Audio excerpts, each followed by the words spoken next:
Thanks for the introduction, and appreciate Sabera and Eric for setting this up and the invitation. So today I'll talk about tracking learning-related changes using latent spaces. And our lab does a long history of animal work, about a decade, and then about the last 4 years in humans.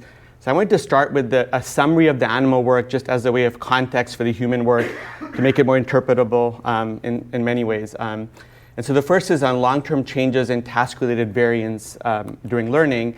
And I want to start with something I did as my postdoc almost a little over a decade ago now in the Carmena lab, just in context of BCI learning and representational drift. And so the idea was that these non-human primates, we implanted them in motor cortex, they're learning a cursor control, pretty traditional. And we're recording from these red channels, so these are part of the decoder, and there are other neurons in blue that are part of the surround. And we worked really hard to make sure the neurons were the same across days. And what we found was this is a typical learning curve where there's this early phase where there's a lot of variability in performance, and then if one waits about 5 days, it becomes very, very stable. And this is what we'd like for our BCI control to look like. We're talking about trying to move this out of in the real world where we don't have to train the decoder every day. And we found there's a lot of representational drift early, and it stabilizes. And from the state space, these things close to the origin are really at the early days when it's hard to represent a space. It doesn't move in the space itself, whereas later days it's much more stable. And an interesting thing that also we found was that early on, if you look at the first few days, all neurons that we recorded were very active, essentially like an exploration. With time, the neurons that were part of the decoder, these are causal to the decoder, really are preserved, whereas the surround gets suppressed. And I think this is an important part of establishing latent spaces where essentially the brain seems to be picking neurons that are really relevant and suppressing others. And this is something, as I'll show you, seems to be an important part of our long-term training in the human subjects. So I wanted to highlight that part. And then the other part we've been focusing a lot on is this early learning where there's a lot of representational drift. And then this later part with the more stable performance. And again, these become really important in the human work in creating representations that are essentially plug and play, where the subject is plugged into the system and doesn't need recalibration. And so again, this is all animal work, and just to kind of highlight, well, what is the nature of the drift? And this really goes into a lot about learning and changes in consolidation. And I'm not going to go into all the details, it's a summary, but essentially what we've been finding is exploration or fast learning involves very different systems, right? So even though we're recording in M1, if you look at an early day, there's a ton of variability. So it's low dimensional, but very, very noisy. If you look at a later day, this looks like this low, this compression, as Yuli mentioned, in a very sparse, very nice trajectory later on.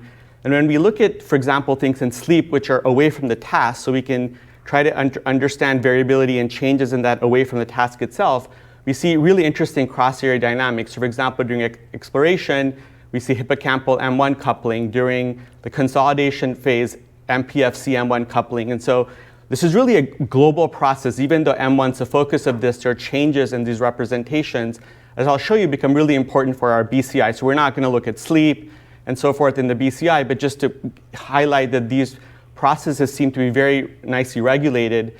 And they're very much regulated by performance and variability. So for example, when these animals reach a steady state, these shifts happen. At the end of the experiments, if we make the animal make mistakes, the system flips. So it's highly sensitive to task dynamics. And based on work that we have done in the hippocampus field, we see things like reactivation, replay. So a lot of the establishment of these latent spaces and the sparsification seem to be that the animal, in this case, is sharp wave ripples. It's in the post-sleep period there, it's picking up the ensembles that are really responsible. And perhaps the statistics are helping stabilize it. And so, this is again in animal models, we can do things like change the replay extent and change the latent dynamics. So in a control state, if you look at the pre-training sleep, we see weak reactivation replay.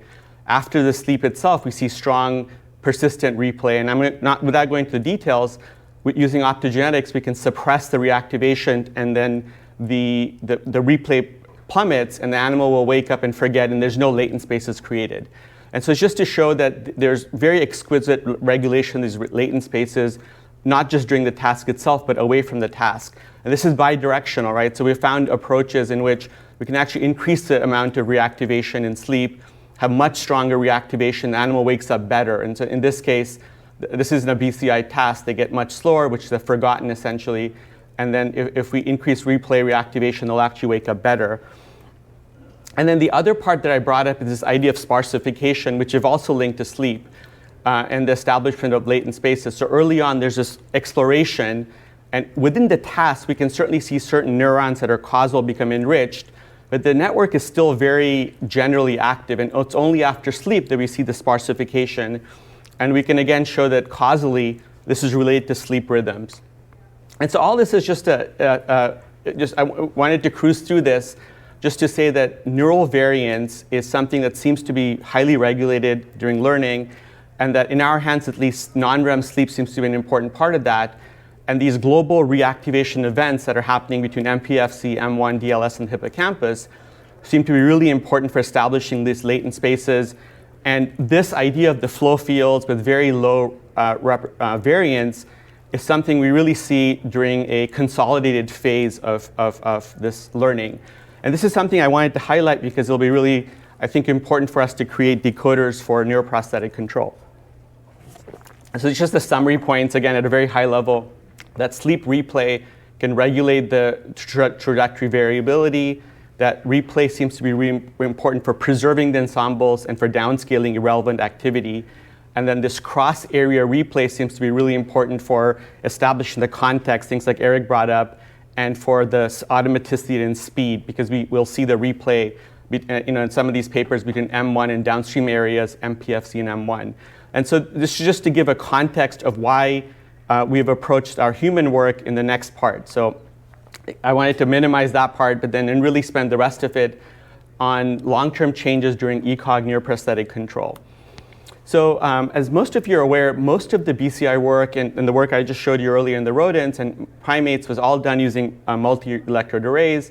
So we were able to record spikes and LFP for the sleep detection. The work I'll talk about in this section is all using ECOG, which Bing talked about really nicely, and Matt as well. So these are these macro electrodes, and these are, in our case, I'll show you, is 2 millimeter exposed. They're sitting on the cortex. They're probably recording a fairly large average level of activity compared to what spikes do, but these are known to be very stable. There's work from many labs showing ECOG is stable for weeks, months, and even years. So this allows us to then explore neuroprosthetic control when it's very, very stable, and we can track changes in learning and representations.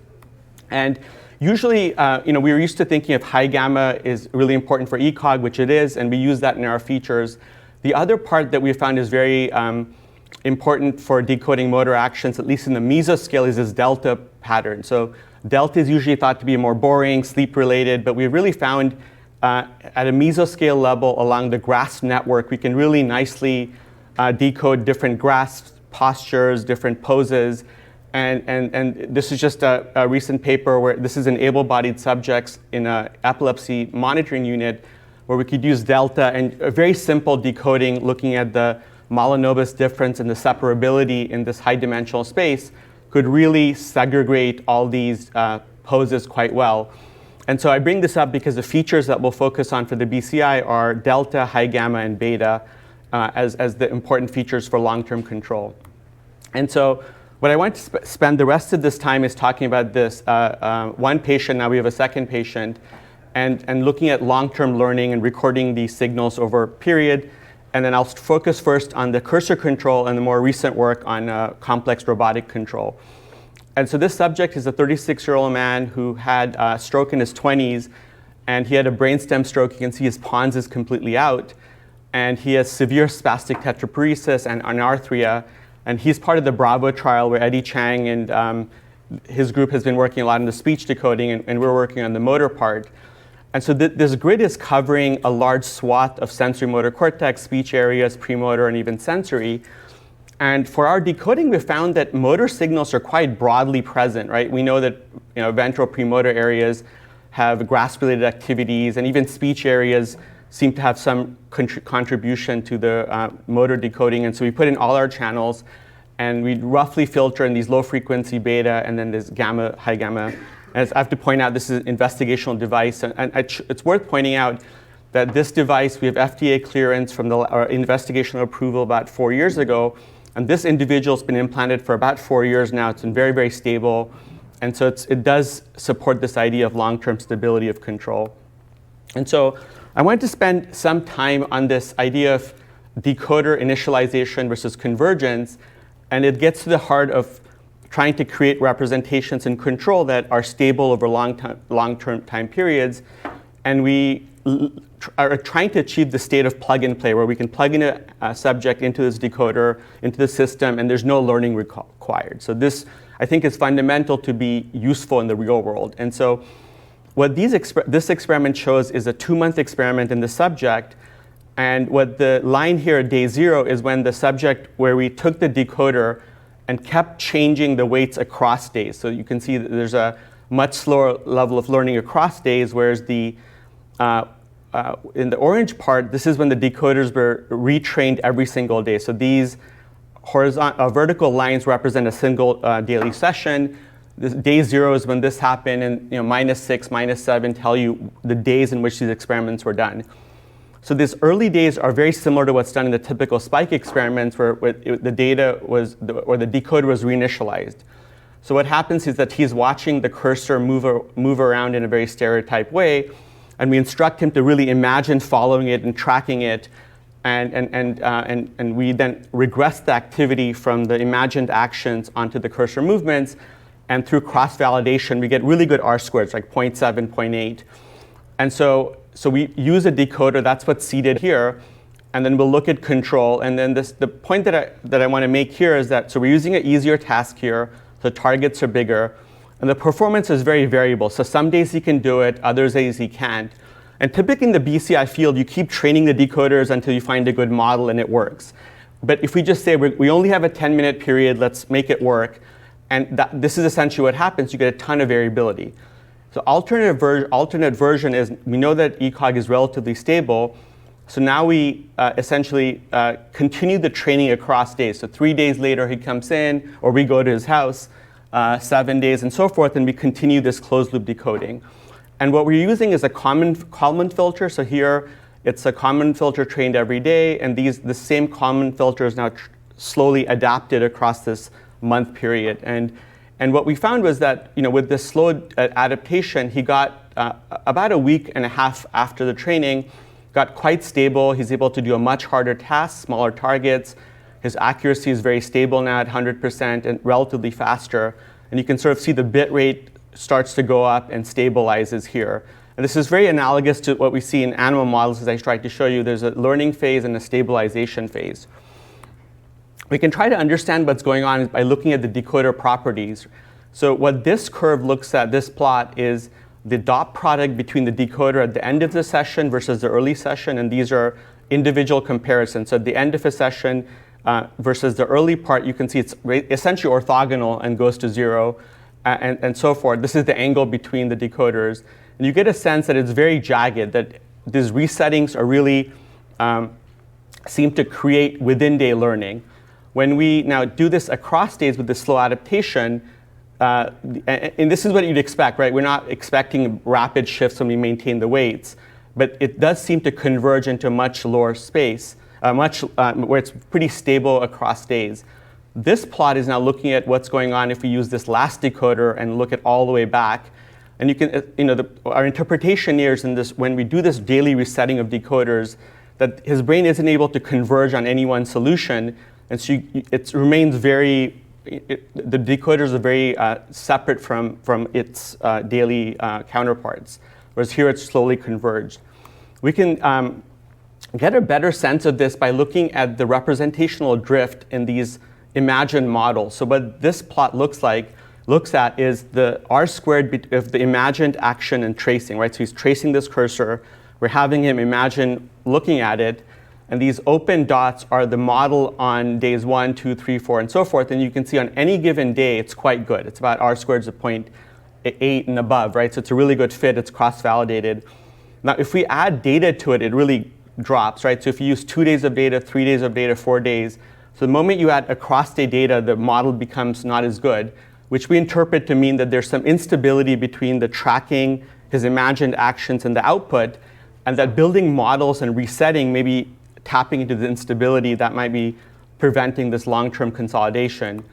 And whereas in this, where we hold one model and allow his brain to adapt, may be able to converge on a more stable model and thereby have more stable performance. We can look at the weights as an example of this. This is in the mu band. And if you look at the weights across this training period, you can see and red means a high weight, and then yellow is a 0 weight. You can see the changes across days, whereas within this continuous training, it really does seem to converge onto a more stable one.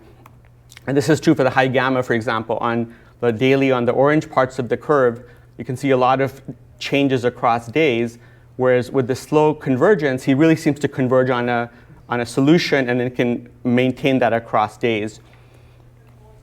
And so we can also look at how does the neural activity change over this long-term process. And here we use the old Georgopoulos idea, less in vogue, but still gives us a way to track activity and modulation. And what the orange curves are the tuning, and what the tuning represents is the modulation of activity relative to the 8 targets, and this is a traditional Cosyne tuning curve. And in this continuous days, what I hope to point out here is that the preferred direction is extremely stable, so low variance preferred direction. Whereas if you look at the daily days, the preferred direction, the modulation depth are quite different. And we can look at this across for a feature. So when we do the daily training, his neural representations, the variability is quite high across days. Whereas with this convergence, you can see it comes closer to 0. It's very significantly different, which tells us that this slow decoder across days, convergence, is able to pick low variance representations.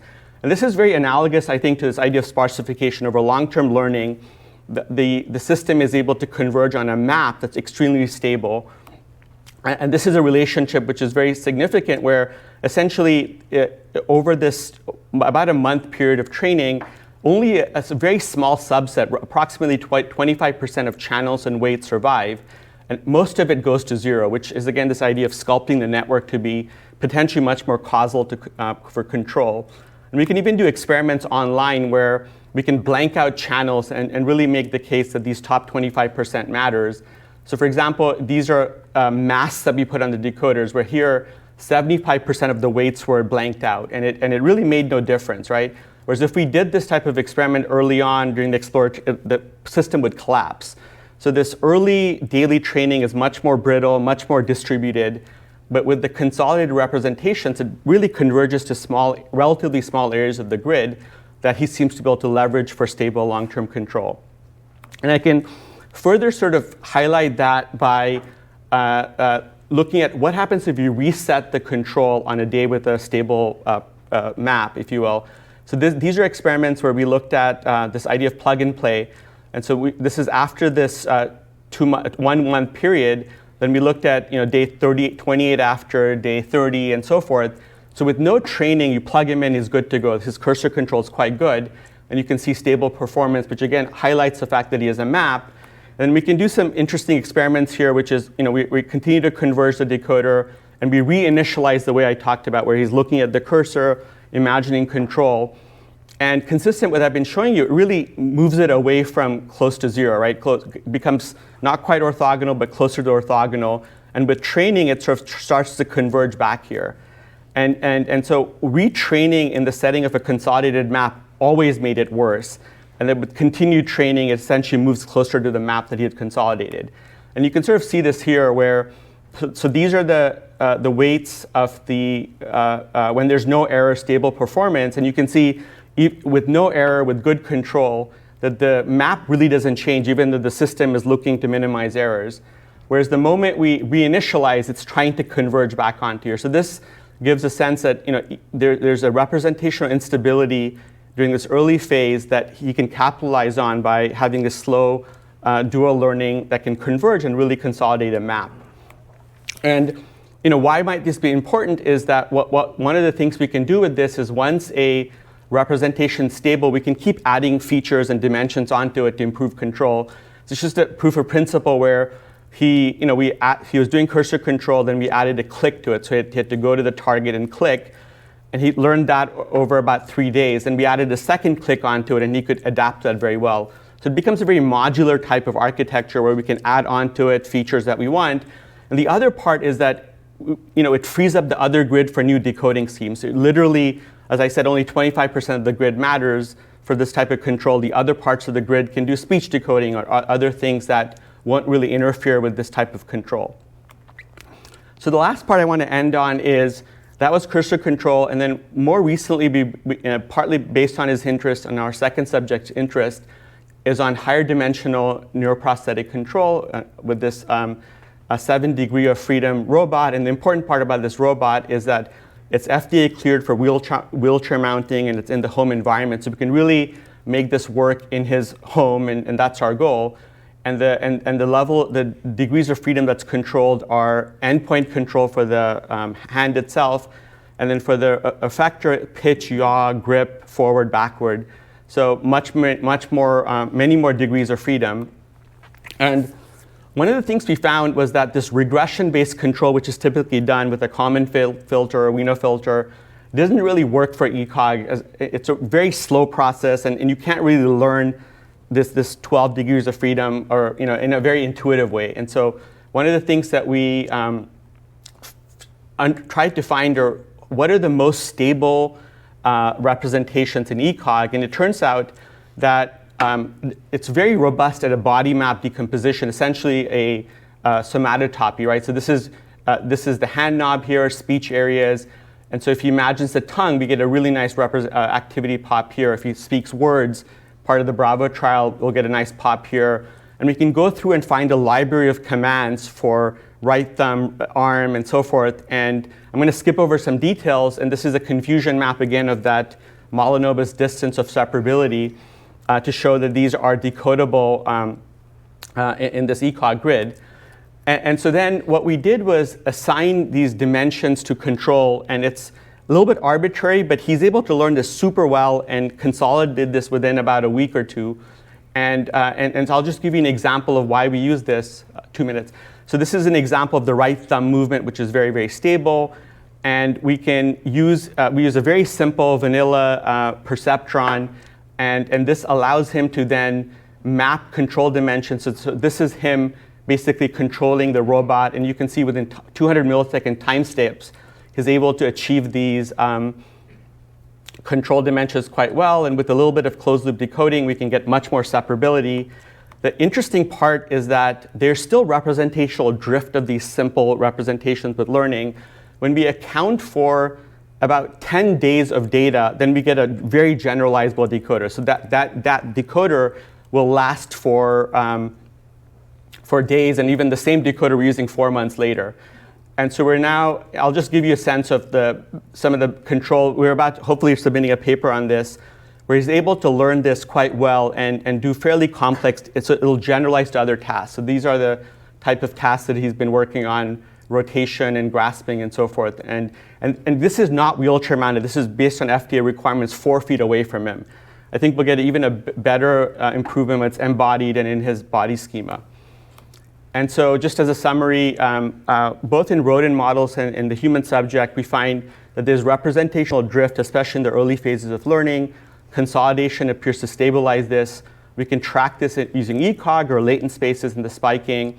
And we hope to use this for plug and play. And last but not least, amazing postdocs and students. And this work was primarily done by Nikolash Nataraj and Sarah Siko, funding sources, and then Eddie Chang, who's an amazing collaborator. So, thanks.